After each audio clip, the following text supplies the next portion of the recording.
ആശയത്തോർക്കാശയമരുളും അഭയസങ്കേതം. Divine, divine, divine blessing. ദൈവം നൽകിയ സ്നേഹവരദാനം. Divine, divine, divine. പ്രിയപ്പെട്ടവരെ, ഡിവൈൻ ബ്ലെസ്സിങ് എന്ന ശുശ്രൂഷ വലിയ അനുഗ്രഹത്തോടെ നമ്മൾ ഈ ശുശ്രൂഷയുടെ ഭാഗമായി തീർന്നുകൊണ്ടിരിക്കുക. ഈ ആഴ്ച പ്രത്യേകമായി ധ്യാനത്തിൽ സംബന്ധിക്കുന്ന, പ്രാർത്ഥനയിലായിരുന്ന, കർത്താവിൻ്റെ വചനം സ്വീകരിക്കുന്ന എല്ലാവരെയും പ്രത്യേകമായിട്ട് കർത്താവിന് സമർപ്പിക്കുന്നു. അതുപോലെ ഈ ശുശ്രൂഷയുടെ ഭാഗമായിരിക്കുന്ന എല്ലാവർക്കും വലിയ ദൈവാനുഗ്രഹം ഉണ്ടാകട്ടെ എന്ന് പ്രാർത്ഥിക്കുന്നു. ഇന്ന് കർത്താവ് നമ്മോട് പറയുന്നത് ഒരേ ഒരു കാര്യമാണ്: സ്നേഹത്തിൽ വസിക്കണം, എല്ലാവരെയും സ്നേഹത്തിൽ സ്വീകരിക്കണം. നമ്മുടെ മനസ്സിൽ വെറുപ്പ്, വിദ്വേഷം, അസ്വസ്ഥതകൾ എടുത്തു മാറ്റി സ്നേഹത്തിൻ്റെ വക്താക്കളായി നമ്മൾ മാറണമെന്ന് കർത്താവ് ആഗ്രഹിക്കുന്നുണ്ട്. റോമാക്കാർക്ക് എഴുതിയ ലേഖനം 13:8 പറയുന്നുണ്ട്, പരസ്പരം സ്നേഹിക്കുക എന്നത് ഒഴികെ നിങ്ങൾക്ക് ആരോടും ഒരു കടപ്പാടും ഉണ്ടാകരുത്. പരസ്പരം സ്നേഹിക്കുക എന്നതൊഴികെ നിങ്ങൾക്ക് ആരോടും ഒരു കടപ്പാടും ഉണ്ടാകരുത്. അപ്പോൾ എന്തെന്നാൽ അയൽക്കാരനെ സ്നേഹിക്കുന്നവൻ നിയമം പൂർത്തീകരിച്ചു കഴിഞ്ഞിരിക്കുന്നു. അപ്പോൾ സ്നേഹിക്കുക എന്നതാണ് ദൈവം നമ്മെ ഏൽപ്പിച്ചിരിക്കുന്ന ഉത്തരവാദിത്വം എന്ന് വചനം പഠിപ്പിക്കുക. കാരണം സ്നേഹിക്കുന്നവൻ അയൽക്കാരനെ നേടാനായിട്ട് സാധിക്കുന്നവനാണ്. അപ്പോൾ നമ്മിൽ സ്നേഹം കുടികൊള്ളുവാനും സ്നേഹത്തിൽ നാം വളരുവാനും നാം പ്രത്യേകമായിട്ട് പ്രാർത്ഥിക്കണം. ഈ ഒരു കൃപയ്ക്ക് വേണ്ടി ഇന്ന് നമുക്ക് പ്രാർത്ഥിക്കാം. പ്രത്യേകമായി ഈ ധ്യാന ശുശ്രൂഷകളിലൂടെ നമുക്ക് ലഭിച്ച വചനങ്ങളും അതിലൂടെ നമുക്ക് ലഭിക്കുന്ന അനുഗ്രഹങ്ങളും കൃപകളും എല്ലാവരെയും സ്നേഹത്തിൽ സ്വീകരിക്കുവാനും എല്ലാവരോടും സ്നേഹത്തിലായിരിക്കുവാനും നമ്മെ ശക്തിപ്പെടുത്തുന്നുണ്ട്. അപ്പോൾ പ്രിയപ്പെട്ടവരെ, തുടർന്ന് ആ സ്നേഹം മറ്റുള്ളവർക്ക് പങ്കുവയ്ക്കുന്ന ഉപകരണങ്ങളായി കർത്താവ് നമ്മെ മാറ്റട്ടെ. എല്ലാ ആഴ്ചയും ഇവിടെ നടക്കുന്ന ഈ ധ്യാനത്തിലൂടെ അനേകരിലേക്ക് ഒഴുക്കപ്പെട്ടുകൊണ്ടിരിക്കുന്ന ഈ സ്നേഹം ഈ ലോകം മുഴുവനും നിറയട്ടെ എന്ന് പ്രത്യാശയോടെ നമുക്ക് ദൈവസന്നിധിയിൽ പ്രാർത്ഥിക്കാം. ഈശോ നമ്മെയും നമ്മുടെ എല്ലാ ജീവിത മേഖലകളെയും ധാരാളമായി അനുഗ്രഹിക്കട്ടെ. അടുത്ത ആഴ്ചയിലെ ധ്യാനത്തിലേക്ക് എല്ലാവരെയും ഒത്തിരി സ്നേഹത്തോടെ സ്വാഗതം ചെയ്യുകയും അതിനു വേണ്ടിയിട്ട് പ്രത്യേകമായിട്ട് പ്രാർത്ഥിക്കുകയും ചെയ്യുന്നു. Praise the Lord. Hallelujah. Divine, divine, divine blessing. Divine, divine, divine. Mary മനോജ്ഞേ ദൈവമാതാവേ,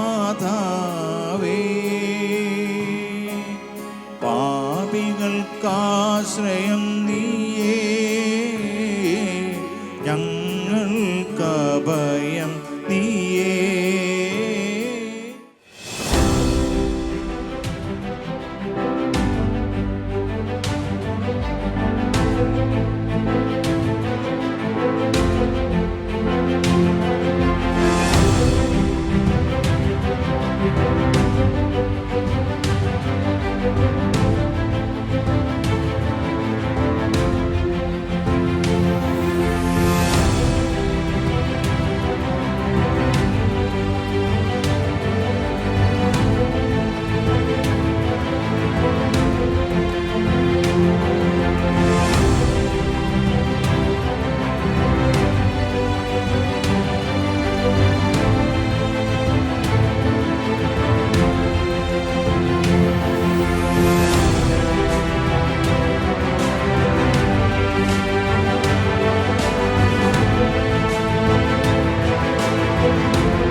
ഒരാളെ ഒരു പൂ കാണിക്കുകയാണ്.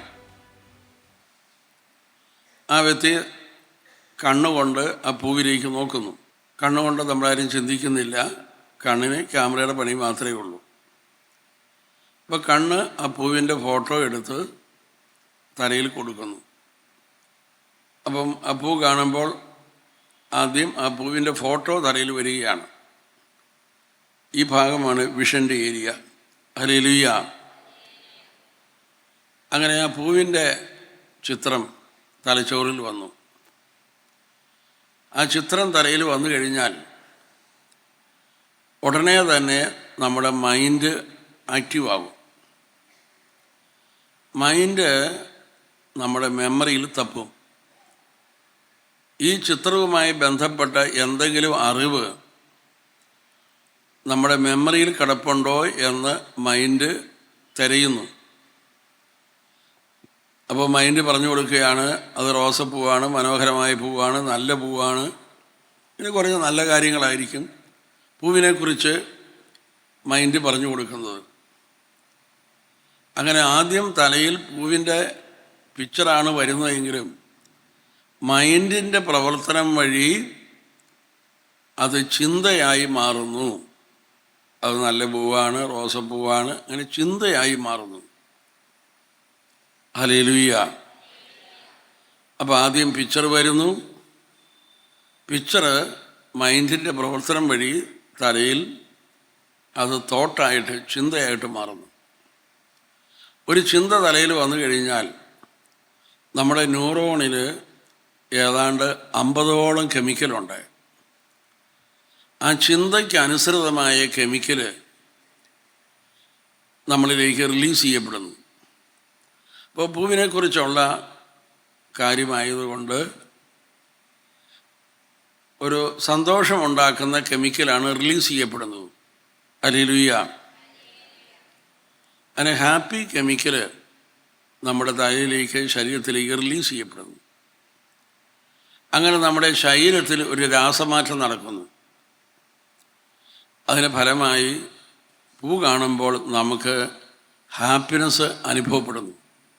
ഹല്ലേലൂയ.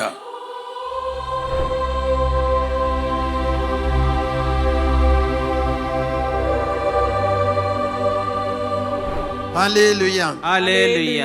മറിയം എലിസബത്തിൻ്റെയും സക്കറിയായുടെയും വീട്ടിൽ ചെന്നപ്പോൾ മറിയം എലിസബത്തിനെ അഭിവാദനം ചെയ്ത് സംസാരിച്ചപ്പോൾ എലിസബത്ത് പറഞ്ഞു, എന്താ പറഞ്ഞത്? നീ സ്ത്രീകളിൽ വാഴ്ത്തപ്പെട്ടവളാണ്. 14 വയസ്സുള്ള പെൺകുട്ടിയോട് പറയാണ്, നിന്റെ ഉദരത്തിൻ ഫലമായി ഈശോയും വാഴ്ത്തപ്പെട്ടവനാണ്. എങ്ങനെ എലിസബത്ത് ഇത് അറിഞ്ഞു? പരിശുദ്ധാത്മാവ് വെളിപ്പെടുത്തിയെന്ന് മാത്രമല്ല, മറിയത്തിൻ്റെ അഭിവാദന സ്വരം കേട്ടപ്പോൾ ശിശു എൻ്റെ ഉദരത്തിൽ കുതിച്ചു ചാടി. Price the Lord. ആരാണ് ആ ശിശു? സ്നാപക യോഹന്നാൻ. സ്നാപക യോഹന്നാൻ പരിശുദ്ധാത്മാവ് കൊണ്ട് നിറഞ്ഞു. എലിസബത്തും പരിശുദ്ധാത്മാവ് കൊണ്ട് നിറഞ്ഞു. 14 വയസ്സുള്ള മറിയം അവിടെ ചെന്ന് അവരെ അഭിവാദനം ചെയ്തപ്പോൾ എന്നിട്ട് എലിസബത്ത് പറഞ്ഞു, നീ സ്ത്രീകളിൽ വാഴ്ത്തപ്പെട്ടവളാണ്. ലോകത്തിലുള്ള എല്ലാ സ്ത്രീകളിലും വെച്ച് നീ വാഴ്ത്തപ്പെട്ടവളാണ്. ഹല്ലേലൂയ. യേശുവേ നന്ദി. യേശുവേ നന്ദി. ഞാൻ എറണാകുളത്ത് നിന്ന് വരികയാണ്. എൻ്റെ പേര് ബിജു സെബാസ്റ്റ്യൻ. ഞാനിവിടെ ധ്യാനത്തിന് വന്നിട്ട് എനിക്ക് വളരെ സന്തോഷമാണ്, നല്ല സമാധാനമുണ്ട്, പറഞ്ഞറിയിക്കാൻ പറ്റാത്ത സന്തോഷമാണ്. ധ്യാനം വന്ന് കൂടിക്കഴിഞ്ഞാൽ എല്ലാവരും യേശുവിൻ്റെ നാമത്തിൽ രക്ഷപ്പെടും. ഞാൻ വളരെ ക്ഷീണിതനായിട്ടാണ് വന്നത്, എങ്കിലും നല്ല സമാധാനവും സന്തോഷവും നല്ല കോൺഫിഡൻസും ഭയങ്കര പ്രതീക്ഷയൊക്കെയാണ് ഇപ്പം എനിക്ക് ജീവിതത്തിൽ. എനിക്കും നിങ്ങൾക്കും ജീവിതത്തിൽ എപ്പോഴും സന്തോഷിക്കാൻ സാധിക്കണം. ജീവിതത്തിൽ എപ്പോഴും സന്തോഷിക്കാൻ സാധിക്കണമെങ്കിൽ നമ്മുടെ ജീവിതത്തിലെ ഏറ്റവും വലിയ ആഗ്രഹമായ ഈ സ്നേഹിക്കുക, സ്നേഹിക്കപ്പെടുക എന്നുള്ള ആഗ്രഹം പൂർത്തീകരിച്ച് കിട്ടിയാൽ, ആ ആഗ്രഹം പൂർത്തീകരിച്ചാണ് ഞാൻ ജീവിക്കുന്നതെങ്കിൽ അങ്ങനെ ജീവിക്കുമ്പോൾ എനിക്ക് എപ്പോഴും സന്തോഷിക്കാനായിട്ട് സാധിക്കുള്ളൂ. Price the Lord. Price the Lord. നമ്മൾ ആരും ദുഃഖിച്ച്, വേദനിച്ച്, പരാതി പറഞ്ഞ്, നിരാശപ്പെട്ട് കഴിയാമെന്ന് ദൈവം ആഗ്രഹിക്കുന്നില്ല.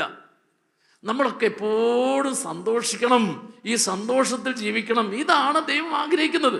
അപ്പോൾ ദൈവം ആഗ്രഹിക്കുന്ന കാര്യം നമുക്ക് ഓരോരുത്തർക്കും എപ്പോഴും കിട്ടണമെങ്കിൽ എന്ത് ചെയ്യണം? കിട്ടണമെങ്കിൽ ഈ ആഗ്രഹം എപ്പോഴും പൂർത്തീകരിച്ച് ജീവിക്കാനായിട്ട് നമ്മൾ പഠിക്കണം.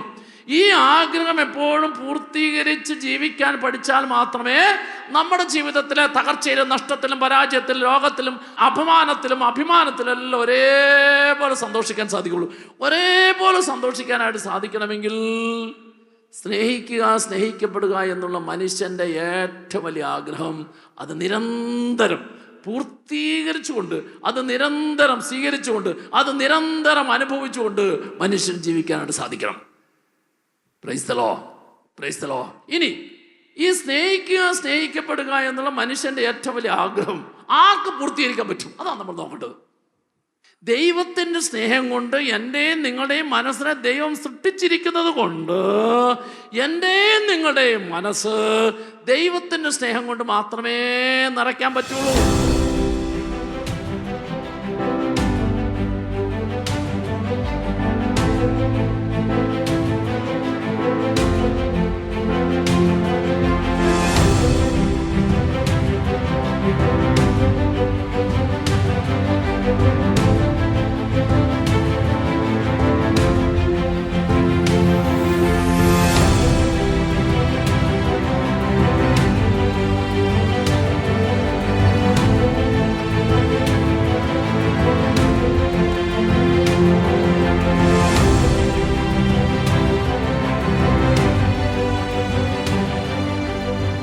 പ്രഭാഷകന്റെ പുസ്തകം 15-ാം അധ്യായം 17-ാം വചനം. ജീവനും മരണവും മനുഷ്യൻ്റെ മുമ്പിലുണ്ട്, ഇഷ്ടമുള്ളത് അവന് ലഭിക്കും. പ്രിയപ്പെട്ടവരെ, ദൈവം നമ്മുടെ ഓരോരുത്തരുടെയും സ്വാതന്ത്ര്യത്തെ അങ്ങേയറ്റം വിലമതിക്കുന്നവനാണ്. ഇന്നത് ചെയ്യണമെന്ന് ദൈവം നിർബന്ധം പിടിക്കാറില്ല. കാരണം അവിടുന്ന് സ്വന്തം ഛായയിലും സാദൃശ്യത്തിലും നമ്മെ സൃഷ്ടിച്ച് നമ്മുടെ സ്വാതന്ത്ര്യത്തെ അങ്ങേയറ്റം വിലമതിച്ച് മുമ്പോട്ട് പോകുന്നവനാണ് ദൈവം. അതുകൊണ്ട് ദൈവം പറയുന്നു, നിന്റെ മുമ്പിൽ ഞാനിതാ ജീവനും മരണവും വയ്ക്കുന്നു, നിനക്ക് ഇഷ്ടമുള്ളത് തിരഞ്ഞെടുക്കാം. നമ്മുടെ ഓരോരുത്തരുടെയും ജീവിതത്തിൽ സന്തോഷമാണ് നമ്മൾ തേടുന്നത് എങ്കിൽ ജീവൻ്റെ വഴിയിലൂടെ സഞ്ചരിക്കാൻ, യേശുവിൻ്റെ വഴിയിലൂടെ മുമ്പോട്ട് പോകുവാൻ വചനം നമ്മെ അനുസ്മരിപ്പിക്കുന്നു. അതല്ല, എൻ്റെ ജീവിതത്തിൽ എനിക്കിഷ്ടമുള്ളതുപോലെ മാത്രമേ ഞാൻ പ്രവർത്തിക്കുന്നു എന്ന് ചിന്തയോടെയാണ് പോകുക എങ്കിൽ നമുക്ക് മരണമായിരിക്കും സമ്മാനമായി ലഭിക്കുക. ആകയാൽ ഓരോരുത്തരും ചിന്തിച്ച് നോക്കുക, എനിക്ക് ജീവൻ വേണമോ മരണം വേണമോ? ദൈവം അനുഗ്രഹിക്കട്ടെ.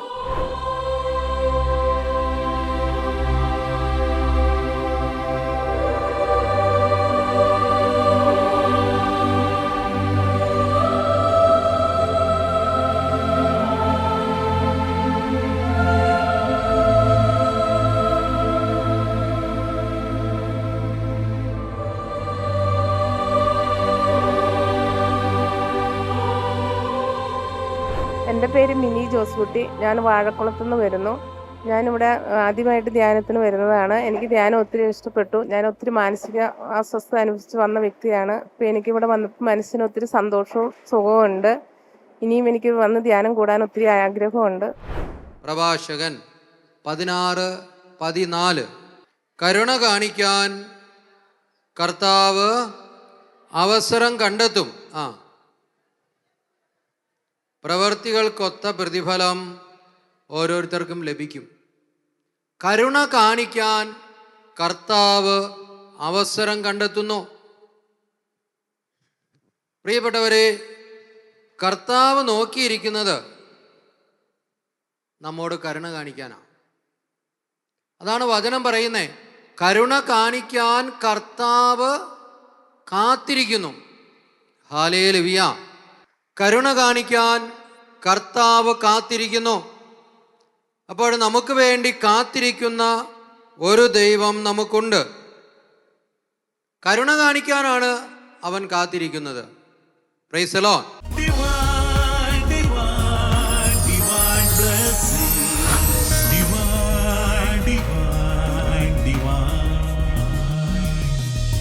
ഫുഡ് കോർട്ടും ഫുഡ് ഫാക്ടറിയും ഒക്കെയുള്ള കാലത്താണ് നമ്മൾ ജീവിക്കുന്നത്. എന്തുമാത്രം രുചികളാണ് നമുക്ക്. പക്ഷെ എല്ലാ രുചികളും ഉണ്ണുന്നവർ, എല്ലാ വസ്ത്രങ്ങളും ധരിക്കുന്നവർ, എല്ലാ ഡിഗ്രികളും ചുമക്കുന്നവർ, എല്ലാ വ്യക്തിത്വങ്ങളും അനുഭവിക്കുന്ന ഒരു പ്രതിസന്ധിയാണ് 2025 വർഷം മുമ്പ് ഈ വേദപുസ്തകത്തിൽ എഴുതിയത്. വളരെ സിമ്പിളായി, നന്മ ആഗ്രഹിക്കാൻ എനിക്ക് പറ്റും, ആഗ്രഹിക്കുന്ന നന്മ എനിക്ക് ചെയ്യാൻ പറ്റുന്നില്ല.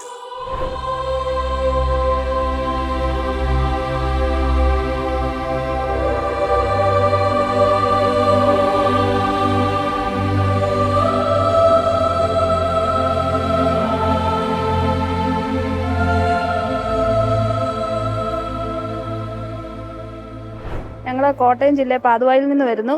എൻ്റെ പേര് സരിത. ഇവിടെ വന്നപ്പം ഭയങ്കര ടെൻഷനൊക്കെ ആയിട്ട് അവിടെ വന്നത്. ധ്യാനം കൂടി കഴിഞ്ഞപ്പം കുമ്പസാരവും കൗൺസിലിങ്ങും ധ്യാനവും എല്ലാം കഴിഞ്ഞപ്പം മനസ്സിന് നല്ലൊരു സമാധാനം, സന്തോഷം, എന്തോ നല്ല ഒരു റിലാക്സായി മനസ്സ്.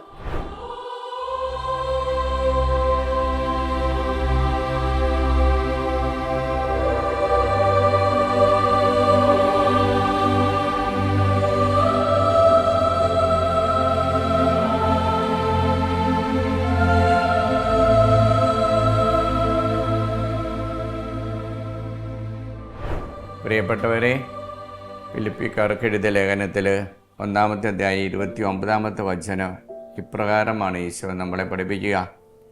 ക്രിസ്തുവിൽ വിശ്വസിക്കാൻ മാത്രമല്ല, അവന് വേണ്ടി സഹിക്കാൻ കൂടിയുള്ള അനുഗ്രഹം അവനെ പ്രതി നിങ്ങൾക്ക് ലഭിച്ചിരിക്കുന്നു. അപ്പോൾ പ്രിയപ്പെട്ട മക്കളെ, ജപമാല ചെല്ലുമ്പോൾ നമ്മുടെ അനുദിന ജീവിതത്തിലുണ്ടാവുന്ന കഷ്ടതകൾ, പ്രയാസങ്ങൾ, സങ്കടങ്ങൾ, ബുദ്ധിമുട്ടുകൾ ഇവയെല്ലാം ഈശോയുടെ കൂടെ ചേർത്ത് പിടിച്ചുകൊണ്ട് ഈശോയുടെ കൂടെ ഒന്നായിരിക്കുവാനുള്ള വിളിയാണ്, അനുഗ്രഹമാണ് നമുക്ക് ഈ ജപമാല ചെല്ലുമ്പോൾ ലഭിക്കുക. അത് കൃപയാക്കി മാറ്റുക. ദൈവം അനുദിനം നമുക്ക് നൽകുന്ന ഓരോ വിഷമതകളും, ജീവിതത്തിലെ ഓരോ നിമിഷങ്ങളിലും ദൈവം നൽകുന്ന ബുദ്ധിമുട്ടുകൾ നമുക്ക് ചിലപ്പോഴൊക്കെ അത് ഭാരമായിട്ട് തോന്നാം. എങ്കിലും അത് ദൈവത്തിൻ്റെ സന്നിധിയിൽ കൃപയാണ്. അതിനു വേണ്ടിയിട്ടാണ് നമ്മൾ ജപമാല ചൊല്ലി ആ ഭക്തിയോട് കൂടി ആ ഈശോയുടെ പീഡാനുഭവത്തെ പറ്റി ധ്യാനിച്ചുകൊണ്ട് ധ്യാനം കൂടി നമ്മൾ വീടുകളിലേക്ക് പോകുമ്പോൾ ആ ദൈവം തന്ന ആത്മാവിൻ്റെ അഭിഷേകം നിലനിർത്തുവാൻ നമുക്ക് എല്ലാ ദിവസവും ജപമാല ചൊല്ലിക്കൊണ്ട് ആ പരിശുദ്ധ അമ്മ നമുക്ക് വഴികാട്ടിയായി കാണിച്ചു തന്ന ഈ മാതൃകയിൽ ജീവിക്കാൻ ശ്രമിക്കാം. അപ്പോൾ ഈശോ തമ്പുരാൻ എല്ലാവരെയും അനുഗ്രഹിക്കും, നമ്മുടെ കുടുംബത്തെ വിശുദ്ധീകരിക്കും, നമ്മുടെ ജീവിതത്തെ വിശുദ്ധീകരിക്കും. നമുക്കൊരു പുതിയ സൃഷ്ടിയായി ഈശോയോടുകൂടെ ആ കഷ്ടതളം വേദനയുടെ എൻ്റെ അവകാശമായി നമുക്ക് സ്വീകരിക്കാനുള്ള ആ വലിയ കൃപയിലേക്ക് നമുക്ക് തന്നെ വളരുവാൻ സാധിക്കും. അതിനുവേണ്ടി പ്രാർത്ഥിക്കുന്നു. ദിവ്യ ധ്യാന കേന്ദ്രത്തിലുള്ള എല്ലാ അച്ഛന്മാരും ഇവിടുന്ന് ധ്യാനത്തിന് ശേഷം പോയിട്ടുള്ള എല്ലാ മക്കൾക്കും വേണ്ടി എല്ലാ ദിവസവും പ്രാർത്ഥിക്കുന്നുണ്ട്. ആ പ്രാർത്ഥന നമുക്കും തുടരാം. പിതാവിൻ്റെയും പുത്രൻ്റെയും പരിശുദ്ധാത്മാവിൻ്റെയും നാമത്തിൽ ആമേൻ. Price the Lord. ഒരു കൽഭരണിയാം എന്നിലുള്ള പാപജലം പൊതുവീഞ്ഞാക്കണേ, സ്വർഗരാജ്യത്തിൻ രഹസ്യമറിയുവാൻ മാധ്യസ്ഥമേകണേ സ്വർഗരാജ്ഞി. സ്തുതിയായിരിക്കട്ടെ. എൻ്റെ പേര് സിസ്റ്റർ എൽസ. ഞാൻ തക്കലയിലാണ് വർക്ക് ചെയ്യുന്നത്. ഞാൻ പഠിച്ചുകൊണ്ടിരിക്കുകയാണ്. പെട്ടെന്നൊരു ചാൻസാണ് എനിക്കിത്. കാരണം ഞങ്ങൾക്ക് ലീവ് പെട്ടെന്ന് കിട്ടിയിട്ടില്ലായിരുന്നു. പെട്ടെന്നാണ് അറിഞ്ഞത് ഒരു ആഴ്ചത്തേക്കിന് ലീവുണ്ട്. അങ്ങനെ ഞായറാഴ്ച തുടങ്ങുന്ന ധ്യാനത്തിന് ഞാൻ തിങ്കളാഴ്ചയാണ് എത്തിയത്. എനിക്ക് ഈ ധ്യാനത്തിൽ പങ്കുചേർന്നപ്പോൾ ഒത്തിരിയേറെ അനുഗ്രഹങ്ങൾ ലഭിച്ചിട്ടുണ്ട്. ദൈവത്തിൻ്റെ അഭിഷേകത്തിലേക്ക് തിരിച്ചു വരുവാനായിട്ട് എനിക്ക് സാധിച്ചു. എല്ലാത്തിനും ദൈവത്തിന് ഒത്തിരിയേറെ നന്ദി പറയുന്നു. ദൈവത്തിന് സ്തുതി. ഒന്ന്, ദൈവത്തിൻ്റെ ആ വിശുദ്ധ ലിഖിതം, ഈ വിശുദ്ധ ഗ്രന്ഥത്തിൽ എഴുതി വെച്ചിരിക്കുന്ന കർത്താവിൻ്റെ വാക്കുകൾ നമുക്കറിയത്തില്ല. രണ്ടാമത്തെ കാര്യം, ദൈവത്തിൻ്റെ ശക്തി എന്താണെന്നറിയില്ല. നമ്മൾ ആ ദൈവിക കാര്യങ്ങളിൽ നമുക്ക് വേണ്ടത്ര അറിവില്ലാതെ പോവുക. അതുകൊണ്ടാണ് നമ്മുടെ ജീവിതത്തിൽ ഏത് യുവാവിൻ്റെയോ യുവതിയുടെയോ ഏത് കുടുംബനാഥയുടെ ജീവിതത്തിൽ തെറ്റുപറ്റാൻ കാരണം ഈ രണ്ട് കാരണം.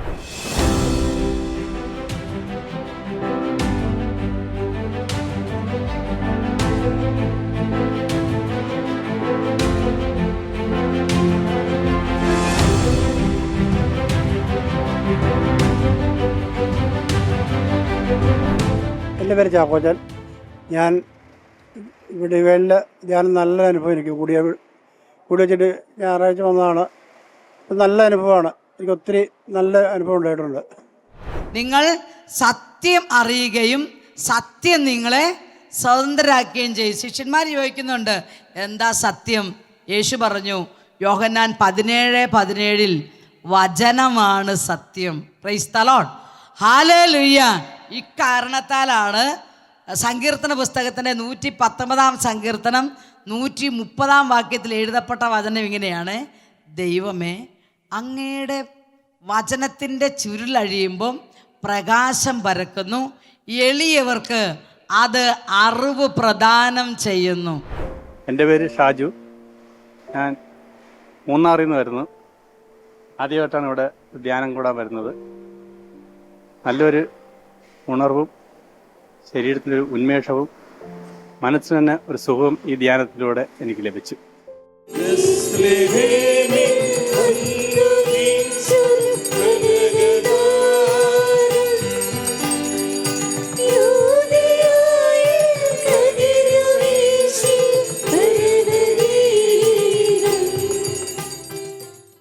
ഇതാ യേശു ഈ അൾത്താരയിൽ തിരുവോസ്തിയിൽ സർവമഹത്വത്തോടും കൂടി ഇതാ നിറഞ്ഞു വസിക്കുന്നു.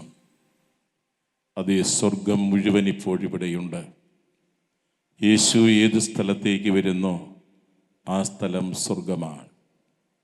സ്വർഗത്തിൻ്റെ അനുഭവത്തിലാണ് നമ്മൾ. അതേ, ആരാധനയുടെ നിമിഷങ്ങൾ സ്വർഗവും ഭൂമിയും ഒന്നായിത്തീരുന്ന സമയമാണ്.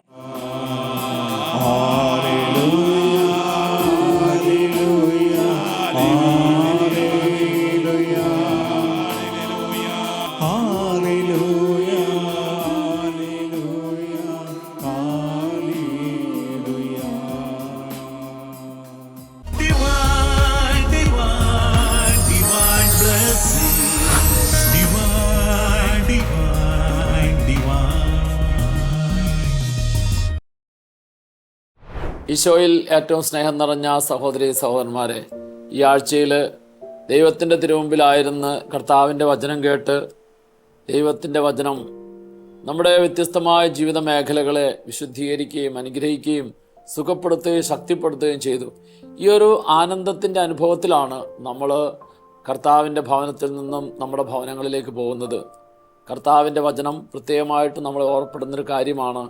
റോമാലേഖനം 8-ാം അധ്യായം 28-ാം തിരുവചനം: ദൈവത്തെ സ്നേഹിക്കുന്നവർക്ക്, അവിടുത്തെ പദ്ധതി അനുസരിച്ച് വിളിക്കപ്പെട്ടിരിക്കുന്നവർക്ക് അവിടുന്ന് എല്ലാം നന്മയ്ക്കായിട്ട് പരിണമിപ്പിക്കുന്നു. എല്ലാ കാര്യങ്ങളും നന്മയ്ക്കായി പരിണമിപ്പിക്കുന്ന ദൈവത്തിൻ്റെ സ്നേഹത്തിൻ്റെ പദ്ധതി. ആ സ്നേഹത്തിൻ്റെ പദ്ധതിയാണ് നമ്മുടെ ജീവിതത്തെ ഓരോ ദിവസവും ആനന്ദത്തിലേക്കും സന്തോഷത്തിലേക്കും നയിക്കുന്നത്. നമ്മുടെ ജീവിതത്തിൽ കഷ്ടതകളുണ്ടായാലും രോഗങ്ങളുണ്ടായാലും സഹനങ്ങളുണ്ടായാലും തകർച്ചകളുണ്ടായാലും പരാജയങ്ങളുണ്ടായാലും ഏതായാലും അതിനെല്ലാം ദൈവം നന്മയാക്കി മാറ്റും. അപ്പോൾ ഈ നന്മയാക്കി മാറ്റുന്ന ദൈവത്തിൻ്റെ പദ്ധതിയെ മനസ്സിലാക്കി ഞാനത് സ്വീകരിച്ച് ഞാൻ അതിൽ ജീവിക്കുമ്പോഴാണ് ഇപ്പോഴുള്ള കഷ്ടതകളെല്ലാം എനിക്ക് ആനന്ദമായും വിജയമായും മാറുന്നത്. ഈ ഒരു ബോധ്യം ഈ ധ്യാനത്തിലൂടെ ഓരോ വ്യക്തിക്കും കൂടുതലായിട്ട് ലഭിക്കാൻ സാധിച്ചു. അങ്ങനെ സ്വീകരിച്ച ആ ഒരു ബോധ്യം ഇനിയുള്ള നാളുകളിൽ നമ്മുടെ ജീവിതത്തിൽ പ്രാവർത്തികമാക്കിക്കൊണ്ട് മറ്റുള്ളവരുടെ മുമ്പിൽ സാക്ഷ്യം വഹിക്കുമ്പോഴാണ് നിന്റെ തകർച്ചയിലും സന്തോഷിക്കുന്ന ജീവിതം, നിന്റെ പരാജയത്തിലും ആനന്ദിക്കുന്ന ജീവിതം, നിന്റെ നഷ്ടത്തിലും ദൈവത്തിൻ്റെ കരത്തെ ചേർത്ത് പിടിക്കുന്ന ജീവിതം, ഈ ജീവിതം കണ്ട് അനേകർ ഈ ധ്യാനമന്ദിരത്തിലേക്ക് നിന്റെ ജീവിത സാക്ഷ്യത്തിലൂടെ കടന്നു വരാനായിട്ടിടയാകും. ആ ഒരു ബോധ്യം അതിലെന്നും നിലനിൽക്കാനും വളരാനും സാധിക്കണം. കർത്താവിൻ്റെ വചനം കേട്ട് ആനന്ദം, സന്തോഷം, സൗഖ്യം സ്വീകരിച്ച ഓരോ വ്യക്തിക്കും നിങ്ങളിലൂടെ ഇനിയുള്ള ആഴ്ചകളിൽ ഓരോ വ്യക്തിയെയും ഈ ധ്യാനമന്ദിരത്തിലേക്ക് പറഞ്ഞുവിടാനായിട്ട് സാധിക്കട്ടെ. ധ്യാനത്തിലൂടെ ലഭിച്ച എല്ലാ കൃപകൾക്കും കർത്താവിനോട് നന്ദി പറയും. ഇനിയുള്ള നാളുകൾ ഈ ധ്യാനത്തിലൂടെ ലഭിച്ച അനുഗ്രഹത്തിൽ, കൃപയിൽ എന്ന് നിലനിൽക്കുവാനായിട്ട് ഓരോ വ്യക്തിക്കും സാധിക്കട്ടെ എന്ന് പ്രത്യേകമായിട്ട് ആഗ്രഹിക്കുകയും പ്രാർത്ഥിക്കുകയും ചെയ്യുന്നു. ദൈവം എല്ലാവരെയും സമർത്ഥമായി അനുഗ്രഹിക്കും. Price the Lord. ആമേൻ.